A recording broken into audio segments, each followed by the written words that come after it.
Hello and welcome to LionWing Talks, a weekly show where we discuss all things LionWing, tabletop games, Japanese games, and localization.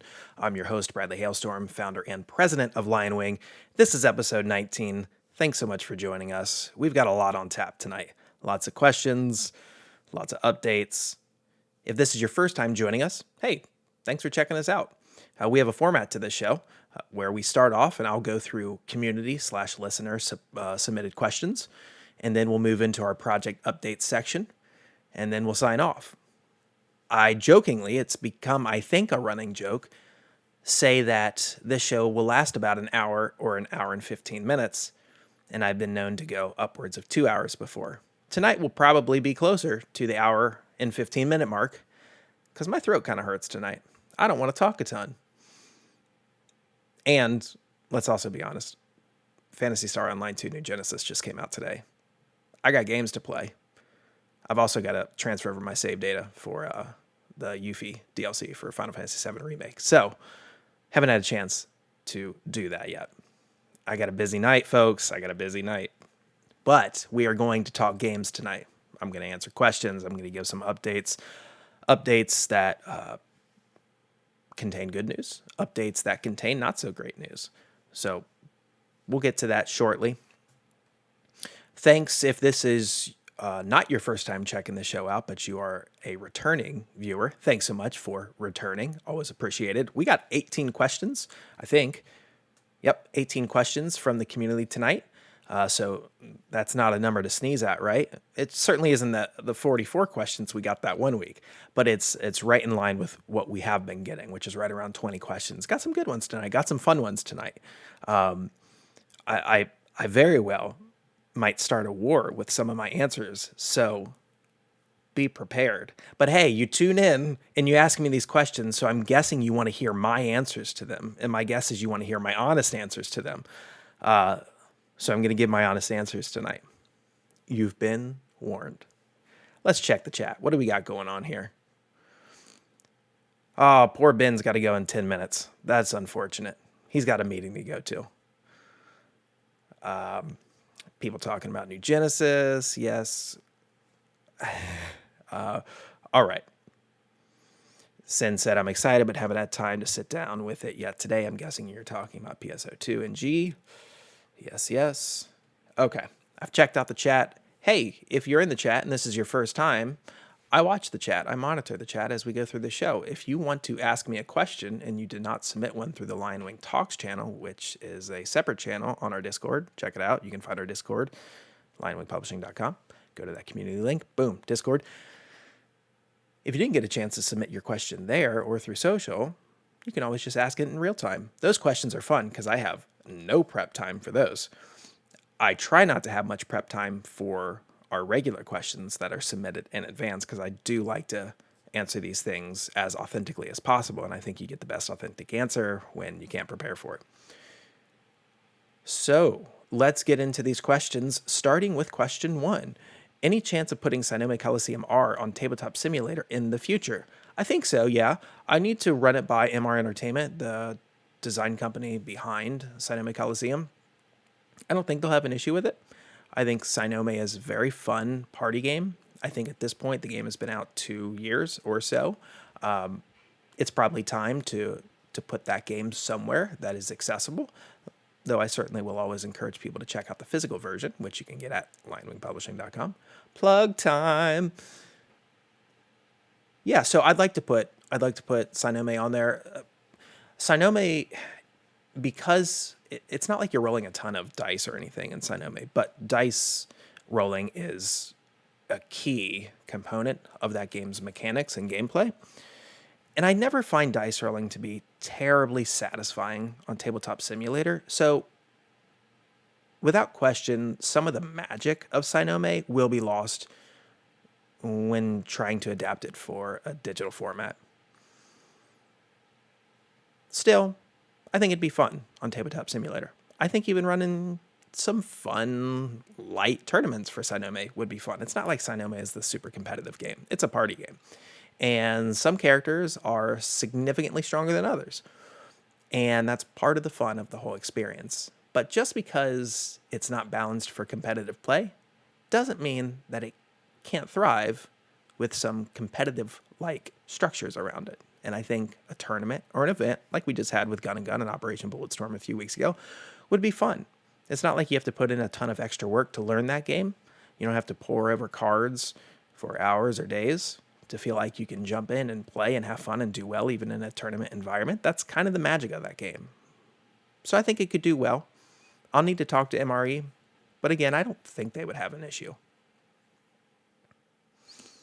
Someone in the chat said, they quoted me, some characters are stronger than others, just like in real life. That is correct, Ben. Question 2. This does not have anything to do with LionWing. What are your top 3 favorite Clannad routes? If this is your first time joining, or even if it's not your first time and you missed the show where I talked about Clannad,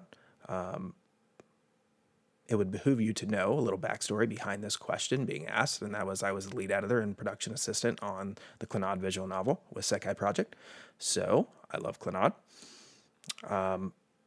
As my top 3 favorite Clannad routes, so Nagisa or Common Route is my favorite just because that's the one I spent the most time with, which is interesting. Usually when I'm working on a game, especially when I was in video games localization, I was working on like one element of a game or one aspect of a game, one route of a game, whatever.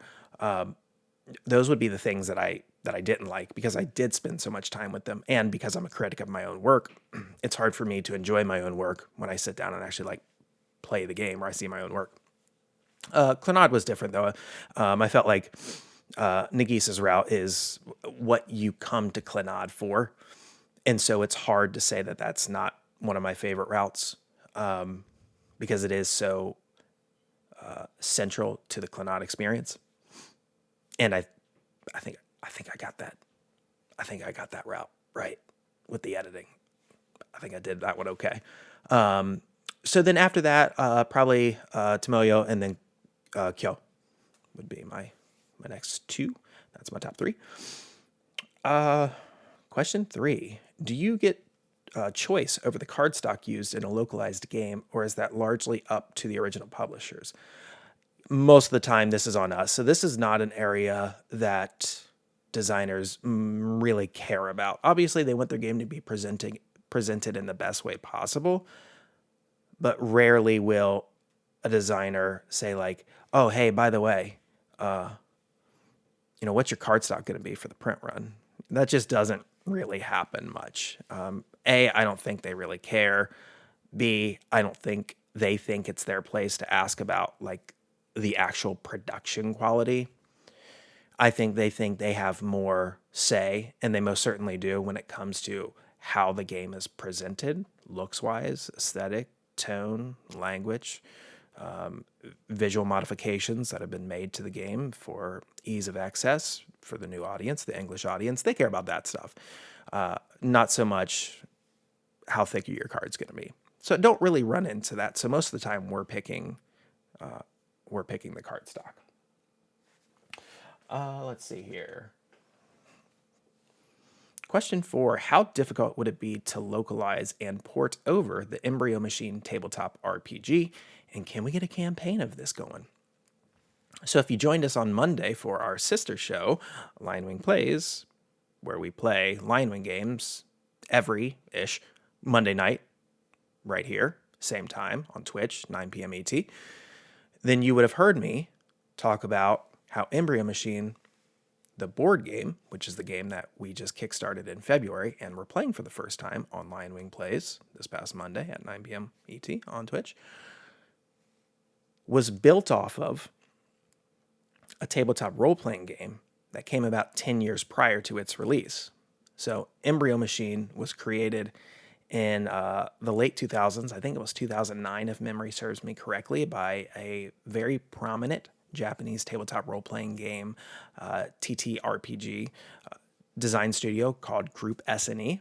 They designed Embryo Machine. They created the franchise is theirs. They created the Embryo Machine world. They released that TTRPG again in 2009, went on to release, I think, 3 or 4 additional supplements, and then a few replay books. If you know anything about the Japanese TTRPG scene, you know how essential replays are to the entire Japanese TTRPG experience. And so they released a couple books that were separate from the supplements, just focusing on replays. So it was a big deal. And they released all of those books over the course of years. It's not like they, pumped out all of those books within like a 1 or 2 year span. I mean, the Embryo Machine TTRPG went on for a while.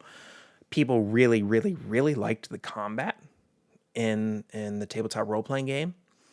And I think there was kind of this groundswell of folks saying like, hey, the combat in this role-playing game would actually make for a great board game, Group S&E. You should consider that. So Group S&E considered it.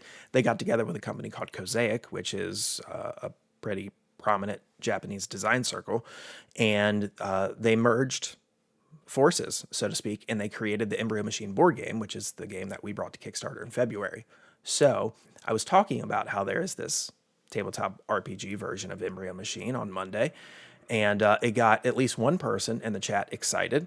He loves TTRPGs, and so this is actually his question. And to get to the question finally, now that I've taken the long way around for setting this one up, how difficult would it be to localize and port over?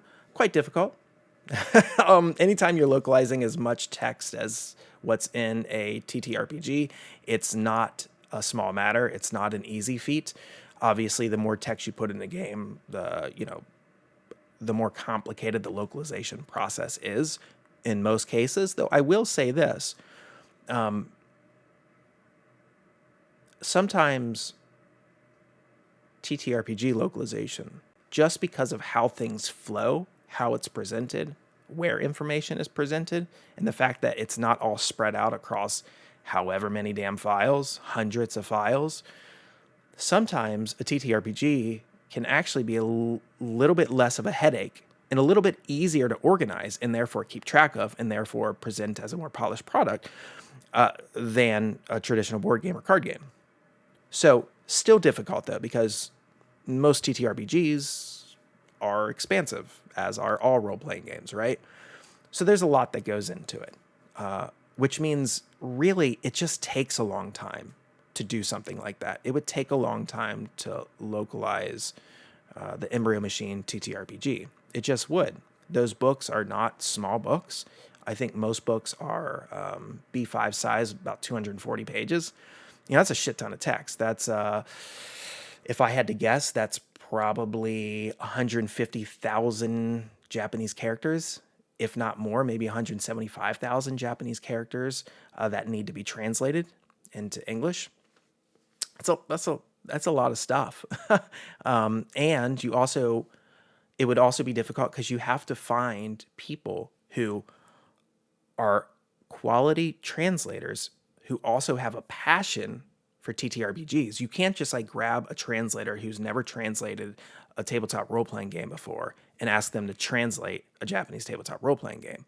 There are so many nuances and intricacies and systems and verbiage and design choices and layout choices that you really need to be aware of and understand to really excel in that kind of translation role. So it's actually much harder to find those people than it would be to find someone who is used to translating board games or card games, because there are people out there who make entire careers off of just translating that aspect of tabletop games. So again, it would be a big undertaking. I don't think it would be an insurmountable undertaking. I think that it would be a realistic gig.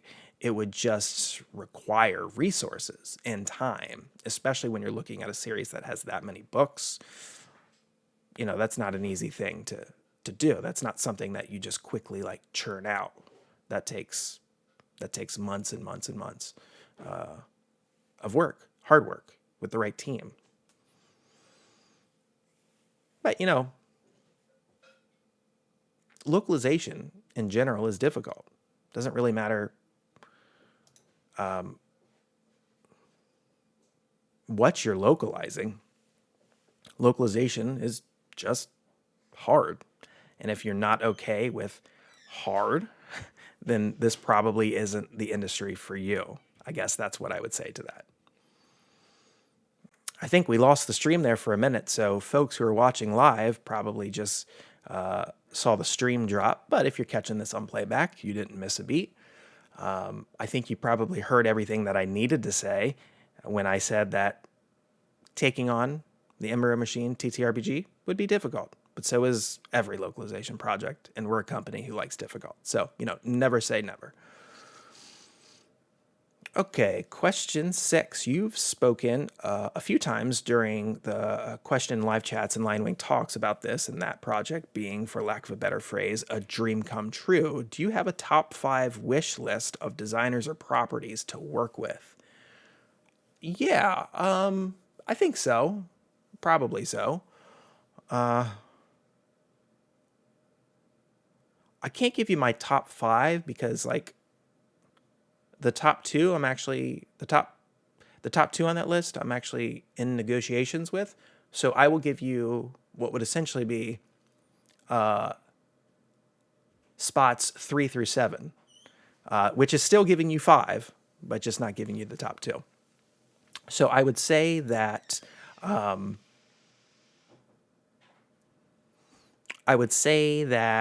I'd go a little old school with a couple of these, with most of these, in fact. Perhaps I'm showing my age. I don't know. I would probably go with, I would love to do something with Albert Odyssey, Legend of Eldion specifically, which was a gem of a JRPG on the Sega Saturn. That was localized by Working Designs, my favorite localization company, rest in peace, Working Designs, and was developed by Sunsoft.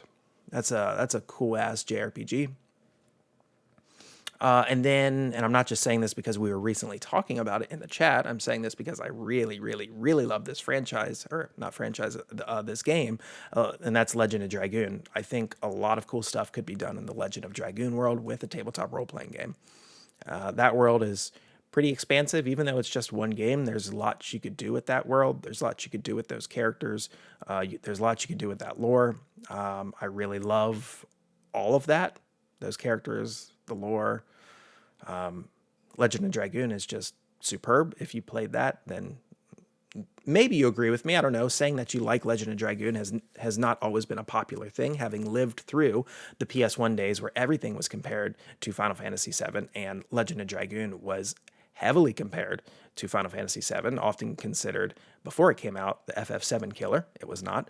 But even after it came out, considered the FF7 clone, Sony's answer to Squaresoft's Final Fantasy VII. It's still a good game. It's a really good game, and I'd like to do something with it. Unfortunately, getting in contact with the right person at Sony is not an easy matter, or else I would have already reached out to them. But they keep it fairly difficult and sometimes impenetrable to get in contact with their licensing department, and they would probably want a shit ton of money for that license. Who knows? Rogue in the chat says, I love Legend of Dragoon. Fight me? Yeah, no. If they're going to fight you, Rogue, they're going to fight me too. Because, yeah, Legend of Dragoon is fantastic. After all, as I showed in the chat, I have this unopened copy of the Legend of Dragoon soundtrack that my wife got me a few years ago. Anyway, moving on. Another old school IP, though recently it got a re-release on Switch and on PC that I would love to do something with, is Grandia. Or Grandia. I'll never get used to calling it Grandia, even if that was the intentional pronunciation. I'll go with Grandia from now on. I would love to do something with Grandia. There's probably a little bit more you could do with Grandia 1 than 2, though I really like 2. Either world would be really cool. Again, a tabletop RPG is probably what I would go for there. Grandia is one of my favorite franchises. Bring it back. Bring it back, gung-ho. Bring it back. Hopefully it sold well enough when they released it on Switch. I think it sold pretty all right. I'd love to get a successor to that release. The first release bundled 1 and 2 together. I'd love to get a successor release that bundled 3 and Extreme together. That'd be sweet. And then last of my kind of like my old properties that I'd like to do something with will come as no surprise to people who've watched the show, and that's Record of Lodoss War. That poster right back there. I'd love to do something with Record of Lodoss War. Now, Record of Lodoss War, incidentally enough, does have a tabletop role-playing game. It was released in Japan quite recently, in the past couple of years, by none other than Group S&E. They released the Embryo Machine TTRPG. So I'd love to do something with that. I think that's actually probably the most realistic thing on this list, because the game already exists and we could localize it. But the game was published by Kadokawa, and working with Kadokawa isn't like the easiest thing, just because they're a mega corporation. But I would love to do something with Group S&E and Kadokawa on that. And then lastly, Psychopass. So I just adore Psychopass. I think there's, again, I would go for a TTRPG. All of these are TTRPGs. If you haven't quite picked up yet from this episode or past episodes, TTRPGs, that's where my heart is. Psychopass, though, has an interesting world. There's a lot you could do with investigative elements and mystery elements that would be great storytelling devices for a TTRPG. There's some cool classes that you could come up with for that. I just think that would be fantastic. Really fantastic. There is a Japanese TTRPG that takes inspiration from Psychopass called Desktop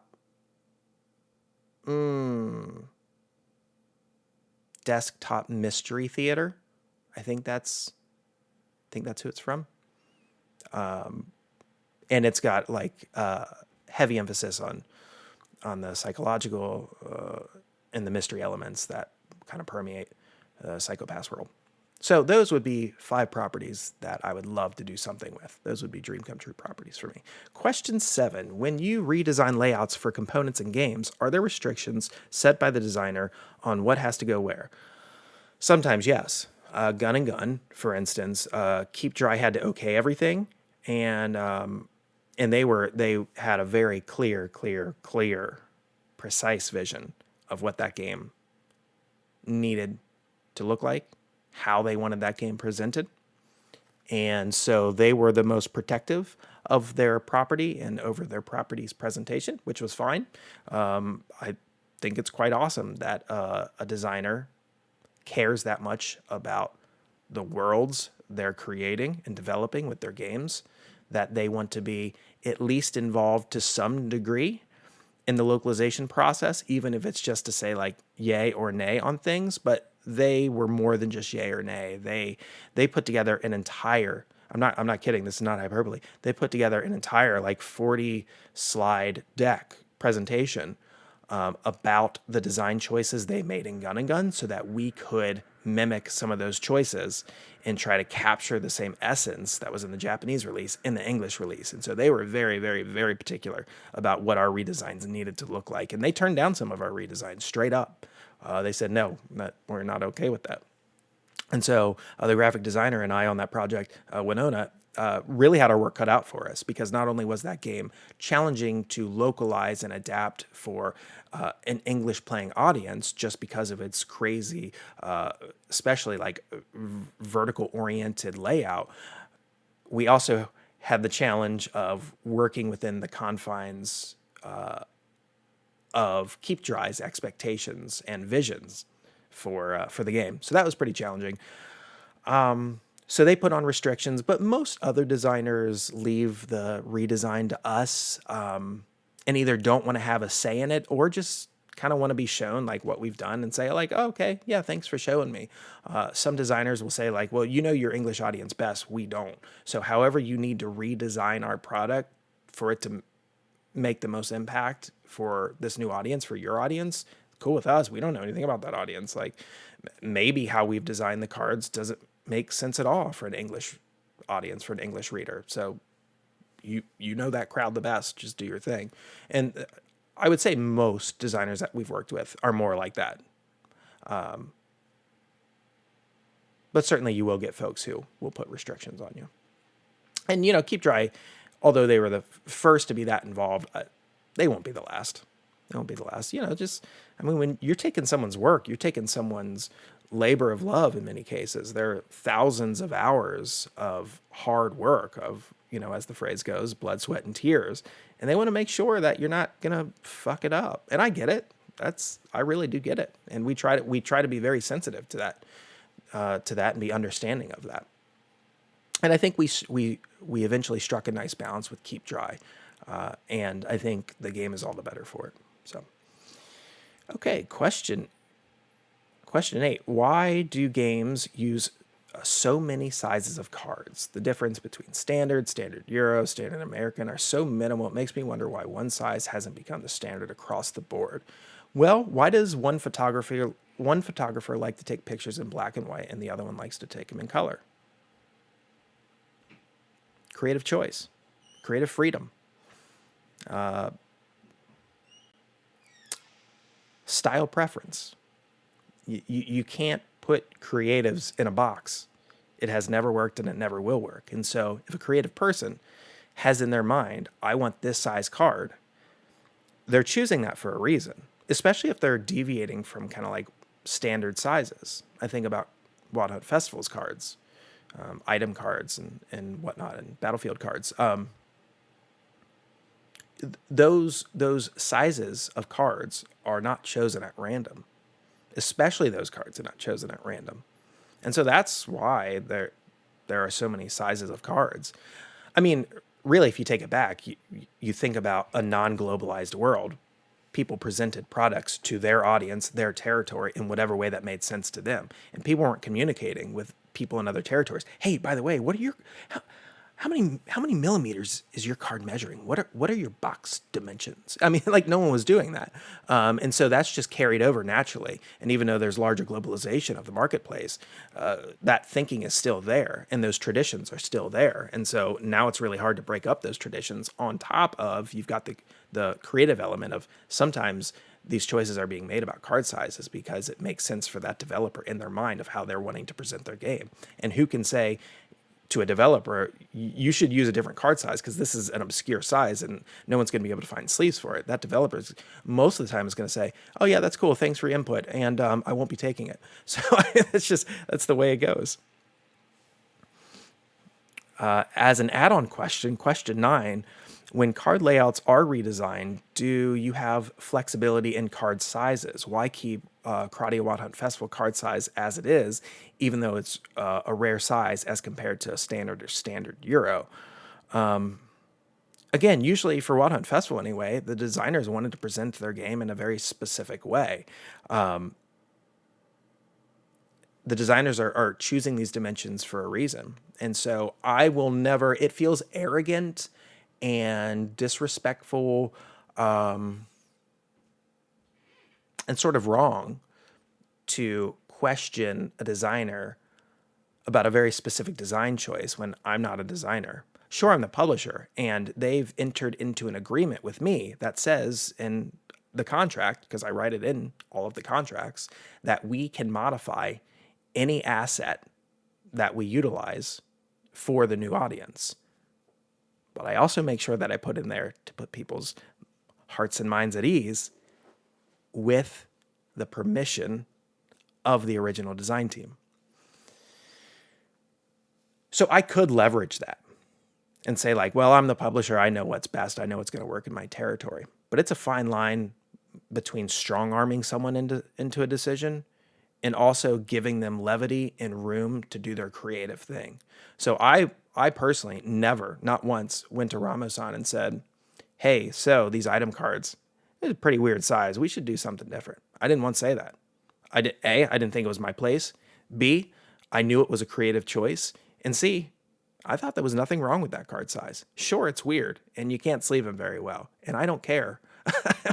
Because the gameplay experience to me is more important than whether or not someone can sleeve a card. And that's really what people are looking for. Like when people get frustrated with card variability, card size variability, oftentimes it's like it's coming from a place of like, this doesn't fit the rest of the cards that I'm used to. So it's uncomfortable for me just because I'm looking at this card and I never see this card size. But also like I can't do anything with this. You know, I've got all these storage capacity, these storage solutions, and I can't use any of the ones that I have for these cards because they're so damn weird. Now I've got to buy new stuff, or I can't find anything that fits this.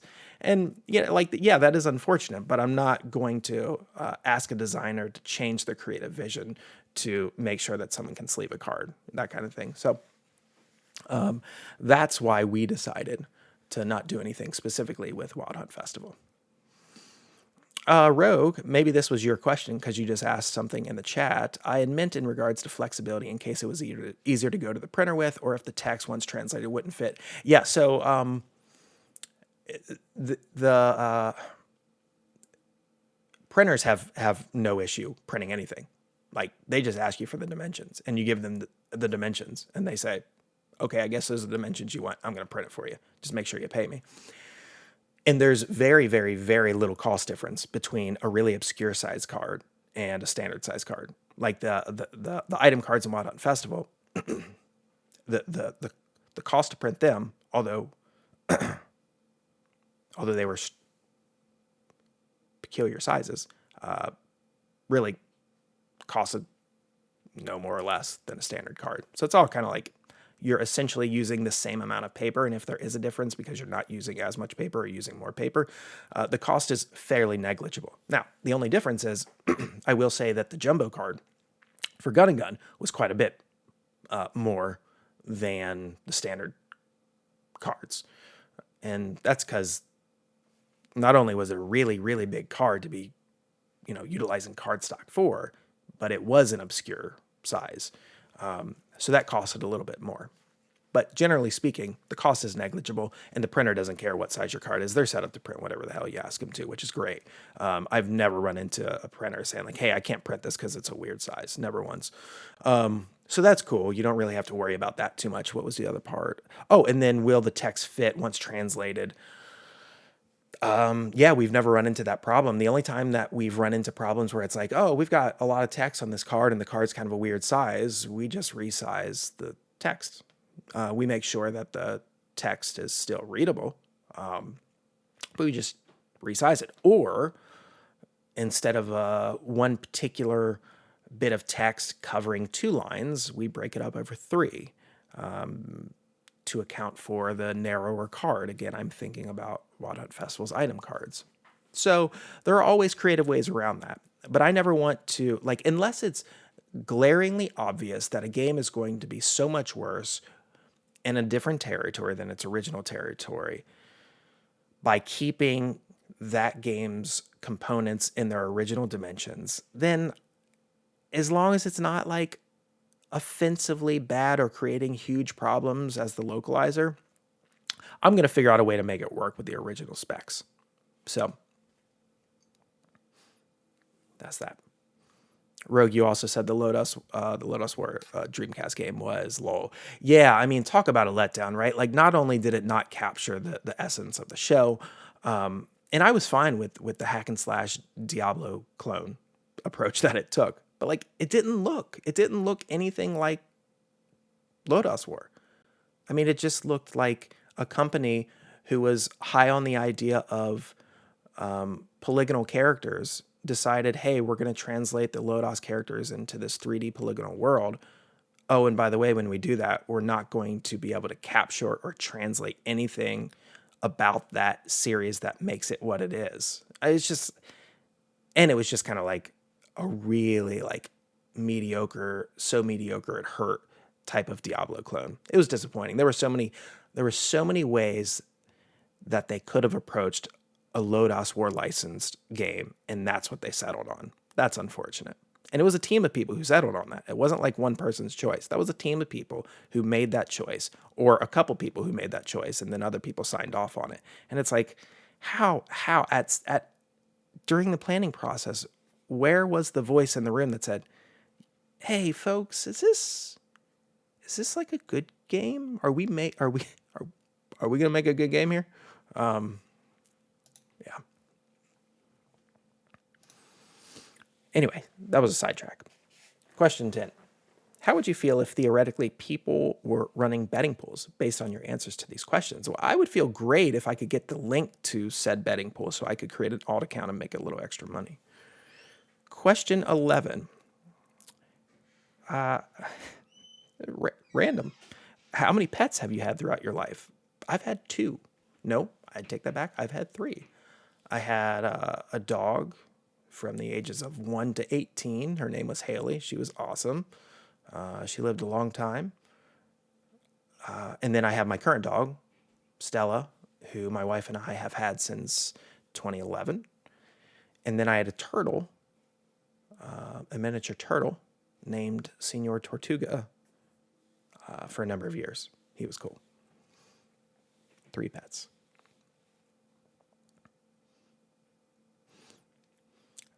What is your balance line between supporting fan-made stuff of LionWing games and protecting the IP? So I fully support fan-made content so long as it's not being sold. I think fan-made content is another way to drive people to your product. It's another way to get people engaged in your product. It's another way to keep your product alive in between official publisher released content. And all of those things, getting and keeping the community engaged, providing new content for them to mess around with, getting people sucked into your world, even if it's through fan development, you can't buy that kind of marketing. So if I think about it purely as a business person, again, so long as you're not selling it, I support fan-made content. It's good for me. It's good for LionWing.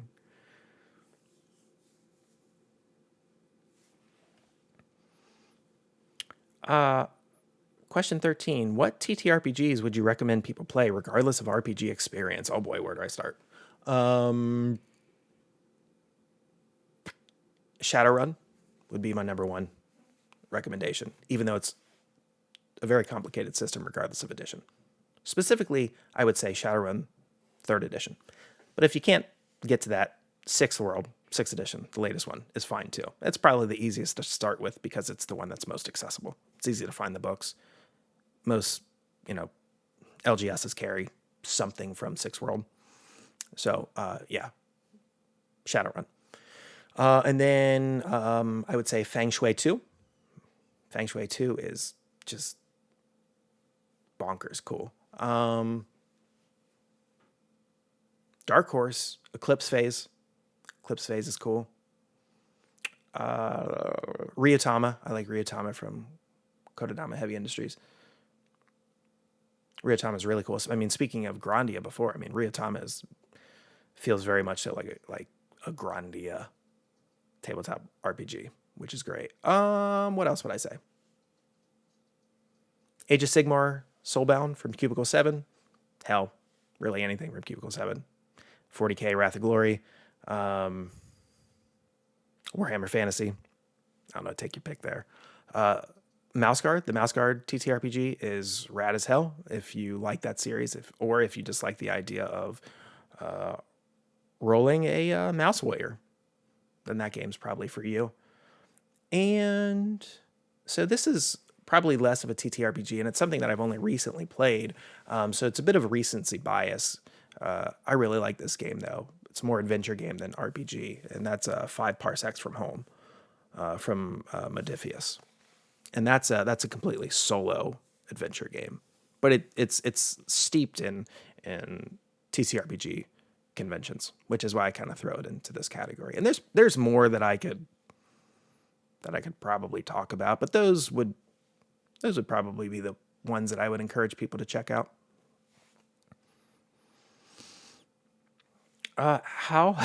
Question 14, how hopeful are you of winning Ohio's vaccination lottery? Not hopeful. Not hopeful at all. When it comes to board games that include cards, sleeve or no sleeves? Board games. We're not talking about card games. Board games. Sleeve or no sleeve? I'm good on sleeves. No thanks. No thanks. I'm not really a sleever in general.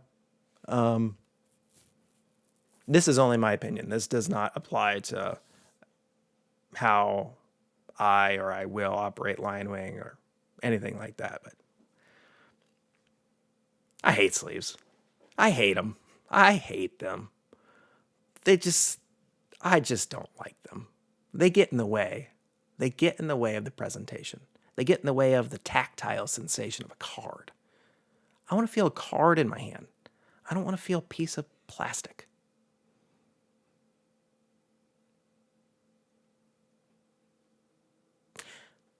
But especially like if it comes to board games that have cards, I just don't sleeve them ever. I'm not kidding. That's not hyperbole. I can't think of one single board game I've ever had where I've sleeved cards that went with it.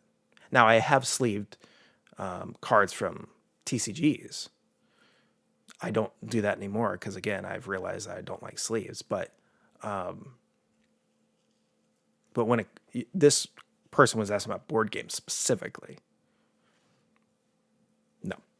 Now, I have sleeved, for instance, I've sleeved some preview copies of games that we've sent out to people because I knew that games were going to like go to 3 different people and I wanted to preserve the components of that game so that by the time it got to the third person previewing the game, they didn't get cards that were like, littered with grease stains and Cheetos or something. So there, like the sleeves made a lot of protective sense. But, that's a very specific scenario that I was encountering.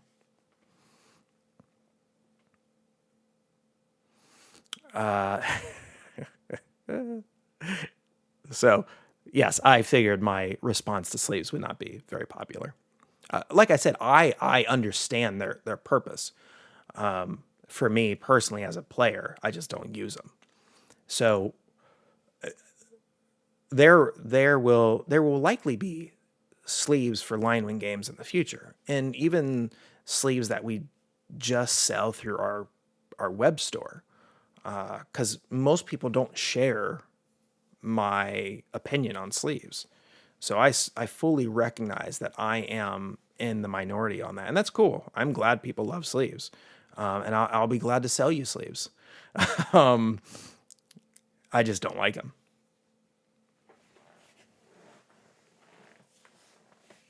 Yeah, you're supposed to do all sorts of stuff with TCG cards. I don't really do any of those things. I'm not sure I care. Let's see here. Yes, no, I agree, Ben. Cheap sleeves are worse than playing unsleeved, in my opinion. Yeah, like penny sleeves or something. What? What? What? Why are you? What? Someone said rip LionWing sleeves. No, not rip. Not at all. Even though, as you pointed out before, you said lol and then quoted me, this won't affect the way I operate LionWing, end quote, yet created the company for his own desires. Yeah, but not in this case. Bradley's Nightmare, a sleeved rulebook. It's the stuff that my nightmares are indeed made of. Af in the chat said, I'd say it depends on the game for sleeves. Most board games I don't sleeve, and my friend too, but if it's a competitive card game like Gun and Gun, oh yeah, sleeve those bad boys. Yeah, again, I have absolutely taken that route in the past.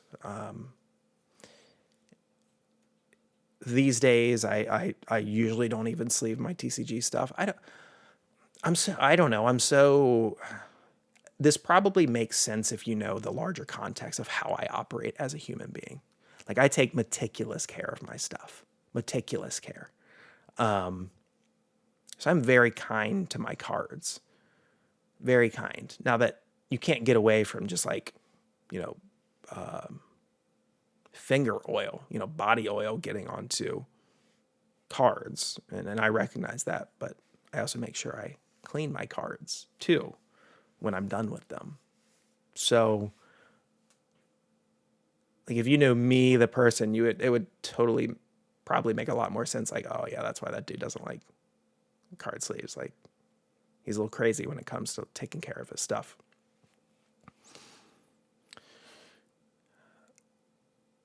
Question 16, what's a game in your collection you really want to get rid of but can't for whatever reason? I don't get rid of games. I did that enough when I was a younger person and then had to go and buy back those games for 2, 3, 4, 5 times how much I bought and sold them for the first time around. So now I just keep everything. I don't get rid of anything. And I typically don't buy something that I'm going to want to get rid of. I, for the most part, am a pretty meticulous researcher when it comes to purchases, and especially of game purchases. So when I walk into a store to buy a game, I know a lot about it, and I know it's the type of game that I'm going to like, or that I'm probably going to like. Certainly there have been plenty of instances where I've been in a store, I've gone for one thing, I see something else, and I'm like, I'll take a chance. I'll buy that. But even then, I'm particular about the type of game that I'm going to pick up on impulse. And I think I've had some pretty good luck. I don't imagine the reaction of Bradley when one of his toddlers stomps on the G&G box he showed us. Yeah. Rogue said, we'll circle back on this sleeve debate once the kids get older and get into games. Well, too late for that. Question 17. Another question about visual novels. I don't know if this was the same person who asked about Clannad. I don't think it was. I think this was a new question asker, by the way. If you are new to the Discord, to the show, drop me a question in LionWing Talks. I'll gladly answer it. I love getting questions from our regulars. It is nice to get a question from some new folks as well. Anyway, do you read visual novels? And if you do, what are your top 3? I do. And I can give you more than a top 3 because I really do like the genre quite a lot. I read a lot of visual novels these days, more than I probably ever have, just because it tends to be my wind down thing that I do in bed. You know, people like normal people read books in bed. I read visual novels in bed. So I'll give you a couple. I can give you like a top 10. I won't include like any like point and click adventure type stuff. So no Danganronpas, no Silver Cases, no Phoenix Wrights, Baldur's Sky, anything with like gameplay elements. I'm not going to include here. So I would say my number 1 is probably 428 Shibuya Scramble, and then Code Realize Guardians of Rebirth, which is an Otome visual novel. Sayano Uta, which needs to get re-released at some point. Eve Burst Air, to go back quite a few decades. Fault Milestone, Love Alternative.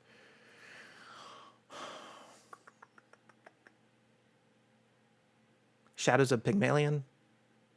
If My Heart Had Wings. Hakuoki, specifically Kyoto Winds. Sorcery Jokers.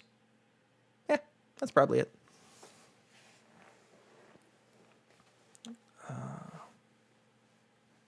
Ben in the chat said, I sleeve my games because I've noticed how the average person treats cards. Yes, absolutely. If I know I'm going to go to a game night and I'm going to be bringing my own game, and I know that one of the players there tends to be a little laissez-faire about how they treat the components of my game, I will sleeve that game. And then when I get home, I'll unsleeve it. That's how much I dislike sleeves. What's your most contrarian anime take? That Your Name is not very good, and that Armitage the Third is a better cyberpunk anime than Ghost in the Shell. And that's saying a lot because I love Ghost in the Shell, but I like Armitage the Third better. All right. That's our questions. Boom. What are we looking on time? All right, 48 minutes. Let's get to some project updates.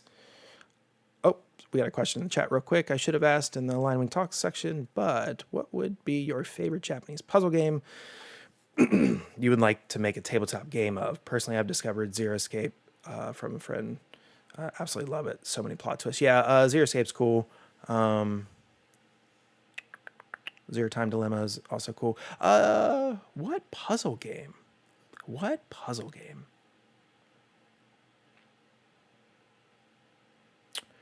Gosh, I don't know if this would count as a puzzle game, but Hotel Dusk, I think you could do something cool with, which was released on the DS.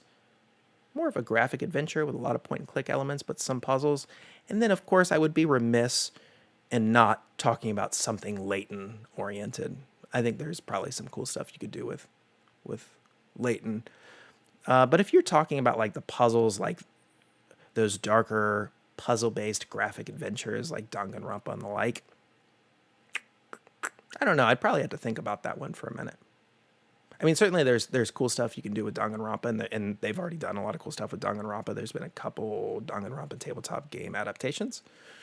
Most of them are like werewolf clones and the like, but they're pretty okay. ArcLight, I think, has the license, so I think ArcLight has put out all of the Danganronpa games, if I'm thinking correctly. Gosh, I would love to have an answer for this. So I'm really trying to think what I would do, what IPs I would go after if I wanted a game like that. And I just don't know off the top of my head.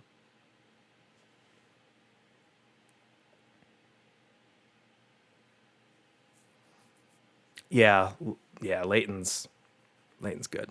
Layton's real good. I'm glad it was your childhood. If there's a game to be your childhood, that's the game. Some folks in the chat. Oh, Rogue. You know, you are a person after my own heart, because I talk about these really like obscure or niche properties, games, anime, and you always seem to know them. Rogue in the chat said Armitage is so underrated. Yes, it is. My goal is to own all Armitage laser discs, just like I've collected all the laser discs for the Arc the Lad anime. So that's next on my laser disc collection. I've been going through a bit of a laser disc craze lately, and the Armitage LDs. Not only do I want, because I want to be able to watch them on Laserdisc, but their cover art, oh my god, it's like out of this world good. I mean, it's like super 90s anime, right? But it is so good.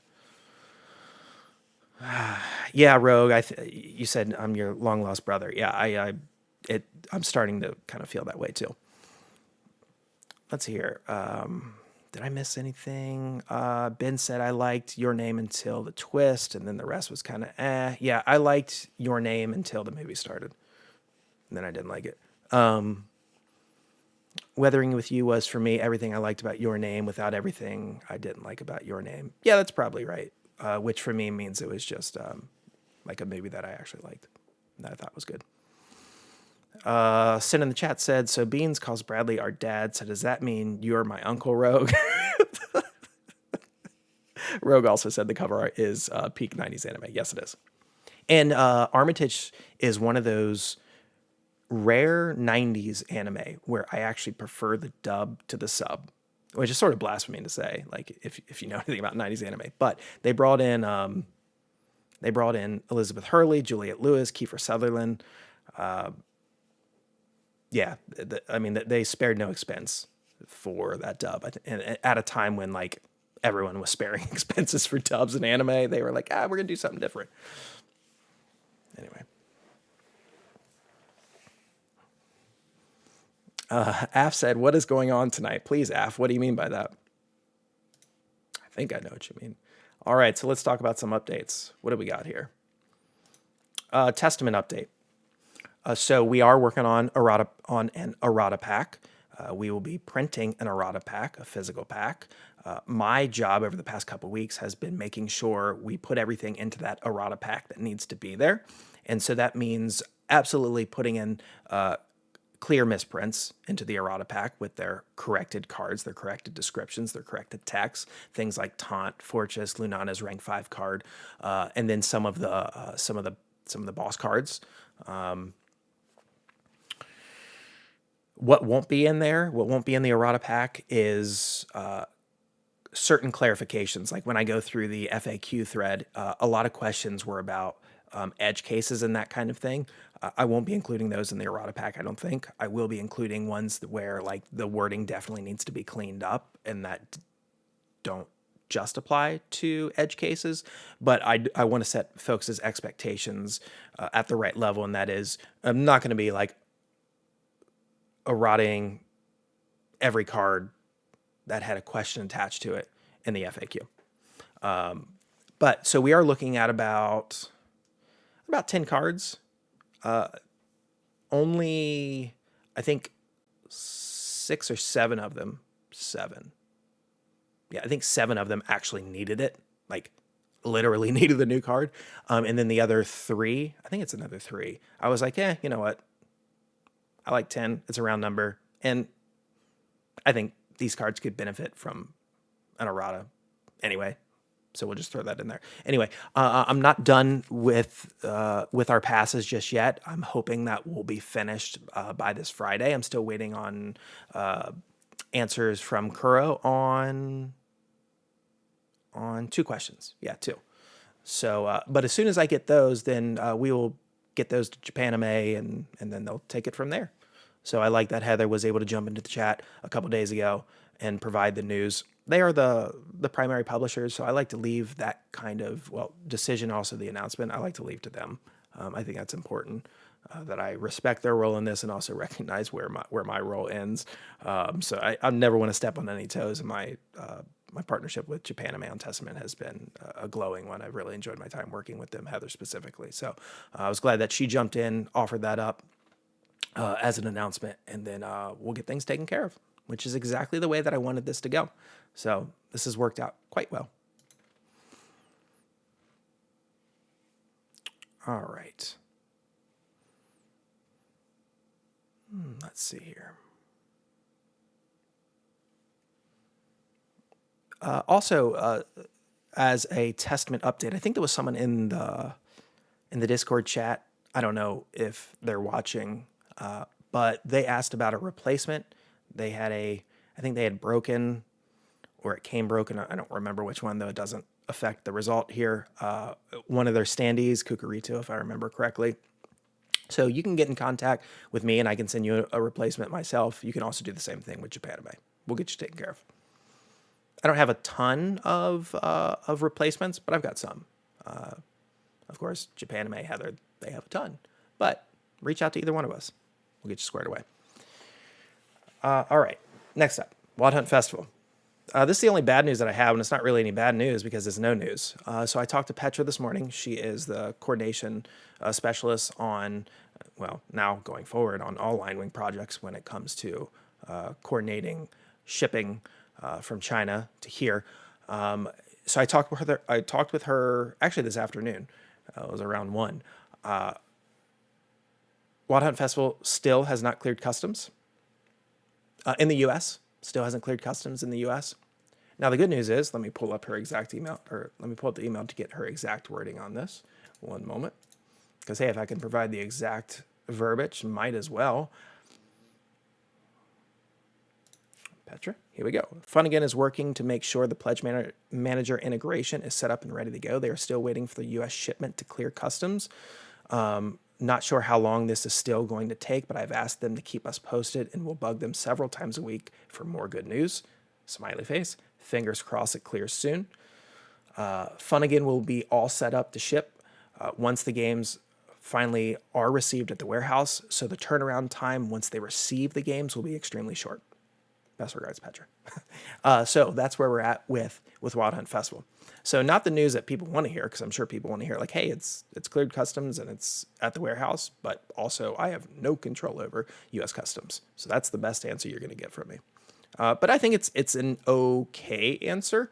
It's not a bad answer necessarily. It's not the answer people want to hear, but it's not a bad one because things are still happening. We're just kind of waiting at this point. Customs is terrible right now, as I mentioned in last week's show, and as I mentioned on Monday's LionWing play stream. It's just bad right now, and you don't know if your shit's going to clear in a couple days or if it's going to clear in a couple weeks. And they don't seem to care about sharing any developments with you, they being customs. So you really are at the mercy of their timeline, and clearly they're not moving all that quickly. And I don't think that, however, is a conscious decision. I think they're that backed up, which, yuck. I wish it wasn't the case, but it is the case. Maybe looking at a late June, early July drop. Well, it's the 9th today. I think that's probably fair. It won't go beyond July, obviously. That goes without being saying. I don't even know if we get to July, though. I think this will probably be a late June kind of thing. A late-ish June. I don't think it's going to be like the last couple of days of June or anything. Because we have been sitting in customs now for a while, for coming up on 2 weeks. And so even the horror stories that I've heard haven't really lent me the understanding that people are staying in customs for a month, let's say. That's not happening. They're not that slow. But they're also not getting through in a couple days' time, which means 2 to 3 weeks is actually fairly normal for U.S. customs right now. So I think if they get released this week or next week, they'll show up.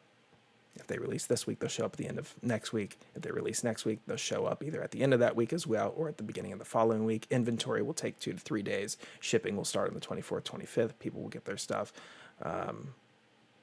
Yeah, that last week. Who knows? Testament, Kratia, and Gun and Gun back to back. Better stock up on sleeves, says Rogue. Yeah, I mean, that's the way it's looking. Sid in the chat said, I already bought my lot of sleeves to be prepared. That was good thinking, Sid. Yeah, these things are going to hit in pretty close tandem to one another. So let's talk about the news of Gun and Gun. And that's the news that I shared last Friday, that we go into mass production this Friday. So that's great. We are now done. Our part in Gun and Gun's production is officially done. We're moving off that project now. So the only thing that will happen with us from this point is obviously the coordination of logistics, printing logistics. That'll be handled by Petra again. So really my involvement in Gun and Gun is now done, like done. I won't be touching Gun and Gun again. Obviously, once people get their games, then we'll get back in Gun and Gun mode. But at this point, we are moving on, which is great. That's exactly what should happen. I asked the Summer of LionWing. Yes.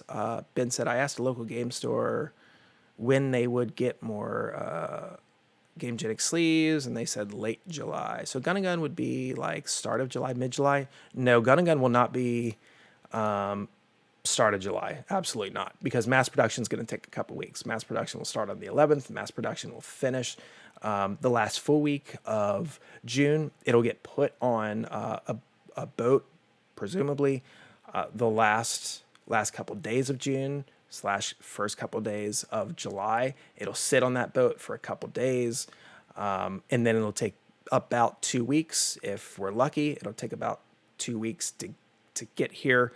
It could take, as we've seen, anywhere between less than a week to 3 weeks to sit in customs. Let's call it 2 weeks. That puts us toward the end of July. And then inventory will have to happen with Fun again. So we're looking at probably mid-August. So there's the timeline. I don't have any other updates on Gun and Gun right now, other than we are now going to be shifting to thinking about the Virtual League and also our second event. So Operation Bulletstorm was our first event, but as I mentioned in previous weeks, we're going to be running a second event before the Virtual League happens.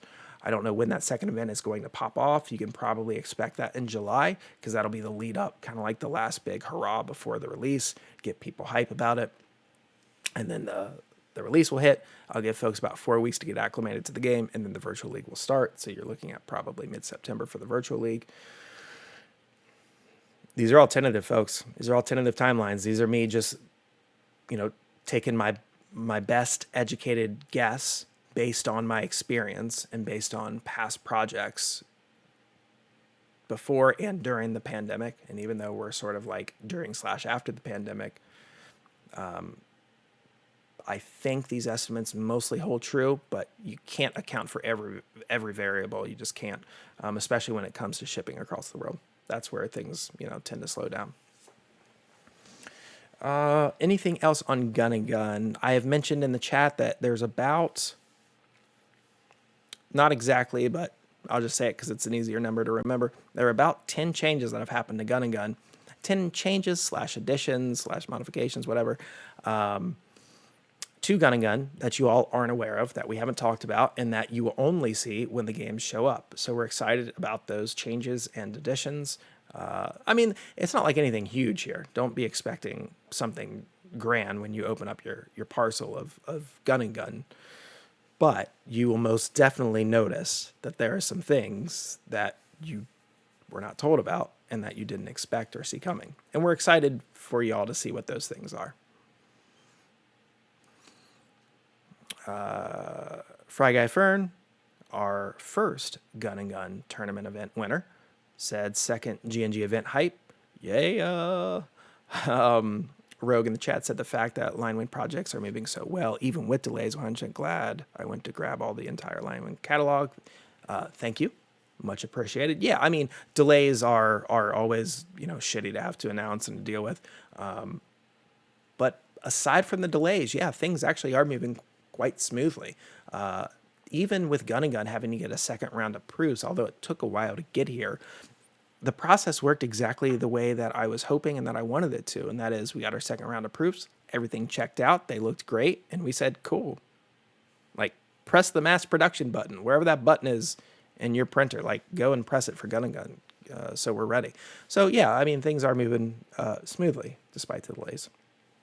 Next up, Embryo Machine. I've got something to show off for Embryo Machine tonight, folks. We finished our last model, our last miniatures render. This was Zimmer. You haven't heard us talk a lot about Zimmer outside of, I think we did one character spotlight, mech spotlight for Zimmer in one of our Embryo Machine updates. We will be providing a campaign update to that on Friday, either tomorrow or Friday. So we finished his model, which we're really stoked about because he is a unique looking mech. He doesn't look like any of the other mechs in the game, which is awesome. I'm going to flash it on the screen right now to show y'all what we're working with here. Here we go. First image. Boom. There's Zimmer. I feel like I'm like a broken record when I talk about Embryo Machine miniatures renders because I kind of say the same thing every time, but I'm always authentic with it. It's like authentic hype each time. I love this render. I just think this is the cat's meow. This is excellent. Everything about this render is the way that Zimmer should look. Zimmer's stocky. Zimmer's a little chunky. Some might say he's a real chunk. The weapons look good. The indentations in his armor look really great. Just with how Zimmer is designed, like he's got a lot of curvature, but a lot of flat, clean surfaces mixed in with like some nice little accents. And I think it came out really well here. I don't suspect that this will be one of the miniatures when we do our printing test that we'll run into many difficulties with. The sword maybe a little bit, but I don't expect, too many modifications that are needed to make this work. Let's see here. What about the backside, though? Sin says, hey, we got one of those. I don't think it's this one. This is the side. I love this side shot. I wish I don't have the other side shot here tonight, but the other side shot is cool because you get a nice little glance at that shoulder rifle. Yeah, just a cool looking model. I like this sword because it just looks good. I don't know what else to say. I just love this model here. And then the obligatory back shot. So his back is probably the least interesting of all the backs. There wasn't a lot that we needed to do with this, honestly. And what we needed to do, we decided just to keep it simple. So we noticed that the theme of Zimmer was a lot of flat surfaces, a lot of round surfaces, not a ton of extra detail. And so we didn't want to go too crazy with his backside because his front side already is, although a lot of flat surfaces, there's a lot of intricacies to the pockmarks and whatnot in his design. So we wanted to keep it pretty straightforward on the back, and we did. A lot of flat surfaces. We've got some detail work down here on the feet, kind of the ankle area. This arm-mounted gun has some nice detail there. The shoulder launcher looks really nice, but it's certainly one of the more straightforward backsides that we've had to do. And I always get really excited about the backside of these models because we got to create what these backsides look like from scratch. So it was fun. I think I get excited because there's like a little bit of like ownership pride in that. I mean, obviously we didn't have any design over, we didn't have any agency over the designs, the core designs of these mechs, especially when it comes to the front. But we did have agency over the creative direction of what they looked like and all the stuff that you couldn't see in the illustrations in the game. And so I do perhaps to a silly degree get excited about what these things look like from the backside. Sin in the chat said, have you gotten to show these renders to the original designer? Yes. Yeah. So Shigaki-san and even Kawakami-san of Kozaic, I always show these. I typically show these to them before they go up just to get their feedback or whatever. And they've been so delighted with this. So one of the first things that Shigaki-san, who's the core designer on Embryo Machine, the board game, one of the first things he said to me after we like inked the contract was like, "Hey, is there an opportunity for miniatures here?" And my response to him was like, the same response that I had to backers on Embryo Machine's campaign, and that is, well, we're not a miniatures company, so no, but also yes. And I say, but also yes, because I think we could offer STL files. We'll create the miniatures themselves. We're just not going to print them. We can leave that to folks to print them off themselves. And he was definitely down with that. And it was like, as they started coming in, after I told him that, he was like, okay, yeah, great, just keep me updated, and didn't really say anything more. And after each one started coming in, he was like, so like, can we get these? Like, can we use these for our own purposes? I was like, yeah, like, of course you can, Shigaki-san. It's your damn game. We're just stoked to be able to help out and, flesh out the game in a way that you didn't have an opportunity to. So yeah, they've seen him. They've been super happy with them. They have not seen Zimmer. They have not seen Zimmer yet. So I will be posting Zimmer in the update. That'll be the first time that they see Zimmer.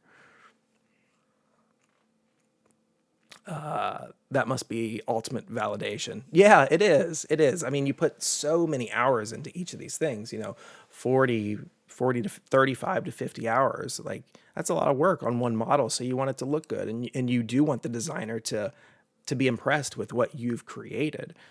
He's sort of leaving these things in our hands to essentially present his work in a way he's never presented or been able to. So yeah, like you definitely, I think about, especially when we're going through the design process and then through the rendering process, like, hey, we got to get this right. We got to do right by Kosaic. We got to do right by Group S&E, the original, property creators. We got to do right by Shigaki-san, who's the main designer of the board game. So yeah, I didn't take that part lightly. Got a bit of a blur effect happening on my camera here. Let's see if we can get a refocus. Thank you. That worked. All right, so that's Embryo Machine. Let me think here. So we added Embryo Machine we updated the Embryo Machine tabletop simulator version over this past weekend. We played Embryo Machine for the first time on stream this past Monday, thanks to Real Beans and Sin Theory, our two community leads. They jumped in, learned the game that afternoon, and then said, all right, cool, we know it enough to play on stream tonight. So talk about putting on your brave face there. It was play 2 games. I think it went off really well. I think it was a good showcase of what the game is like. We're going to be playing more Embryo Machine as the weeks and months roll on. We'll, of course, be playing Gun and Gun, too. Don't get me wrong. We're not abandoning Gun and Gun or anything. But right now, Embryo Machine is the new kid on the block, so we're going to be playing that. We did add 2 new mechs, which means we added 2 new decks, a handful of cards, obviously, that come with those decks. We added some new standees. We fixed some issues that were in the TTS version, like when you tried to pull the cards off the table and put them into your hand, they no longer fall through your hand or the table and just disappear. We fixed that. We've still got some fixes incoming, and we are going to be adding more to Embryo Machine every month leading up to its release. So yes, there was a long gap between when we showcased the first version of the TTS version in February and this version that we've just updated in June. There was a big gap. We're not going to be repeating that. We're going to be updating in July, and then in August, and then in September, and then in October, and then in November, and then probably one last one for December when the game's released. So we are going to be releasing a little bit at a time. So get hyped for that. I hope people get in there and play the game. The game seems really sort of overwhelming if you just read the rulebook, because the rulebook's quite extensive. There's a lot of writing in that rulebook. It's like, I don't know how many pages, 20 something, 27 or something like that, 25 pages. There's just a lot of writing, and you might get the impression that it's a very complex game. But I think Sen and Beans could attest to this. It's not. Like, read the rules, okay, and then get in there and just start messing with it and fumble your way through it, and you'll realize, like, oh, actually this game is very intuitive and this plays very quickly and rounds go by very quickly. I think someone on Monday referred to it as essentially like a board game version of Front Mission, and that's exactly what it is if you've played Front Mission before, which is also sort of a dormant franchise that a lot of newer folks, younger folks, probably have no idea what the hell Front Mission is, but it was a turn-based mecha game from Squaresoft at the time before they were even Square Enix. Anyway, so it's a very fast-paced mecha game, and I hope y'all check it out. Sin in the chat said the rules translate to playing way easier than me and Beans both initially thought. Yeah, I think you read that rule book and you're like, oh boy, okay, there's a lot going on here. There's a lot to keep track of. And I think you also have a vision of how the game's going to play out based on the rules. And then you get in there and you play and you're like, oh, A, this is much easier in practice than it was in theory. And B, this doesn't play the way that I thought it was going to. And it's way better because of that. So it's a rad game. I really like Embryo Machine. I hope it does well. We're going to be running like a late pledge campaign for Embryo Machine, which is not something that we did for Gun and Gun or Wild Hunt Festival. But we're going to be doing that for Embryo Machine. So it'll be a first time kind of experimenting with that. And I hope that people show up to check it out who didn't catch the campaign while it was live. So lastly, here's a bit of news. Maid Knight Saga. So last week I talked about how there were some things happening with Maid Knight Saga that might get in the way of its July Kickstarter launch. I'm going to be officially announcing this, but I'll give you a heads up now that we are going to be moving Maid Knight Saga's Kickstarter launch to later in the year. When I do the official announcement, I will provide the reason why. I think it's for a good reason why we're moving it. So what is going to happen is it's going to get pushed back by about 8 weeks or so 2 months. So we had Maid Knight Saga scheduled for July, and then this other project scheduled for September. We're going to swap the two. So September will now release in July, and then July Maid Knight Saga will release in September. Those timelines might get shifted a little bit, depending on when we launch in July for the now July project will ultimately depend when we launch in September for Maid Knight Saga, but they will be about 8 weeks apart. So just keep that in mind. Quote unquote, the other project hype. Yeah. So I know Mox in the chat is probably not hype about Maid Knight being moved, but again, it's not like a huge, excuse me. It's not a huge delay. 2 months, and the delay will absolutely be worth it. So we did just, I will say this, we did just finish chapter 1 of the web novel, like finish, like all edited, all done, ready to go. That actually just happened yesterday. So that's cool. That's really cool. That web novel is very neat. I mentioned before that the game gives me some serious Soccer Wars vibes, and I mostly said that because I knew what the backstory was from the web novels.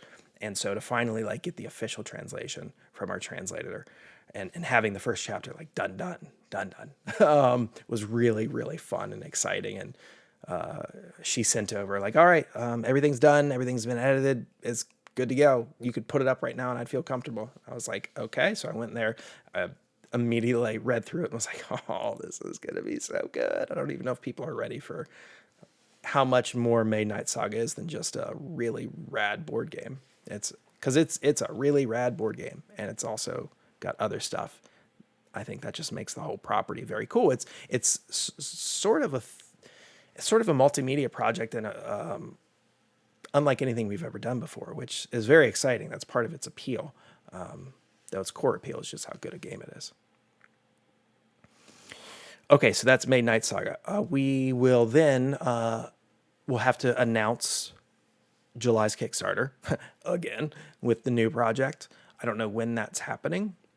I will not be putting up a hint channel in the Discord server. I don't think I'm going to do that anyway, because it's like, well, we already did that with Maid Knight Saga. It feels kind of weird to like do it. Like, here we go again. We're doing it again.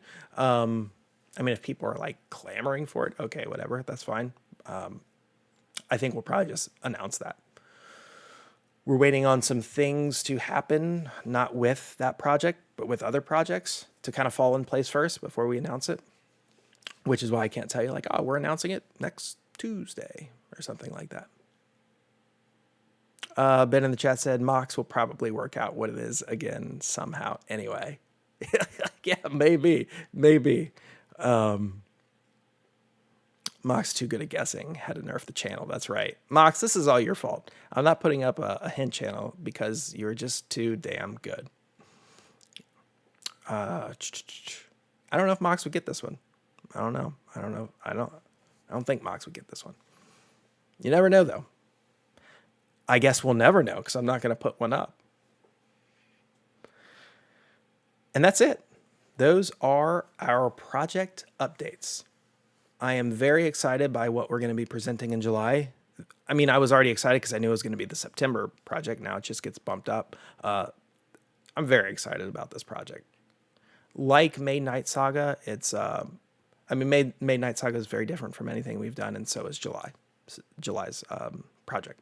So honestly, 2021 just feels in general like a bunch of like new experiences for LionWing. And yeah, like we don't have a lot of old experiences to pull from because we are so new as a company, but you know, coming off the heels of something tried and true like a TCG, and then two similar not similar, but like both boss battler games in Testament and Wild Hunt Festival, it feels very refreshing to be able to use 2021 and offer three radically different games that are different from one another. So all three releases in 2021 are very, very, very different types of games, but then each of them is very different from anything else that we've done, and also different from a lot of what we're going to do. So 2021 is a bit of our experimental year, and I like that. I like being able to do that. 2021 hype for LionWing Train coming through. Yeah, hopefully. So I think that's about it. Did I miss anything? Pull up the show notes. I did not. We're at 1 hour and 22 minutes, which is about 7 minutes longer than I wanted to go. But hey, I'll take it. It certainly isn't 2 hours. And I'm not going to ramble now for like another 10 or 15 minutes and then suddenly look at the clock and be like, oh my gosh, it's been 1 hour and 40 minutes. Where did the last 20 minutes go? I'm not doing that tonight. So what I will say instead is thanks everyone for joining us. I appreciate it. Always a great time interacting with folks in the chat. I love when you all show up. I love when you chat. I love when you ask questions. I just love it all. And I love when you submit your questions through our LionWing Talks channel and Discord. So keep doing that. This show is fun because of you all. As I mentioned many times before, I created LionWing Talks as a way to communicate with you all. And while I can do that in Discord, I don't always get an opportunity to do that in Discord. Because sometimes when people are talking in Discord, I'm either not around or I'm working on something and I don't get a chance to. So this is like my one absolutely, exclusively dedicated outlet to chat with folks. And yes, I'm going to leave here and I'm going to play some PSO. And then tomorrow, I'm going to play some Final Fantasy VII Remake, a little Yuffie DLC. And then this weekend, I'm going to play some Edge of Eternity because that just came out yesterday on Steam. So I'm going to play that. And I'm going to play video games, which is not something I get an opportunity to do. But this is the one week where I don't have a lot of LionWing stuff going on. So I'm going to take the opportunity and I'm going to enjoy it. So thank you again to everyone who joined, and we'll do this again, as always, next Wednesday, 9 p.m. EST here on Twitch. It's been a pleasure. I'll see you then.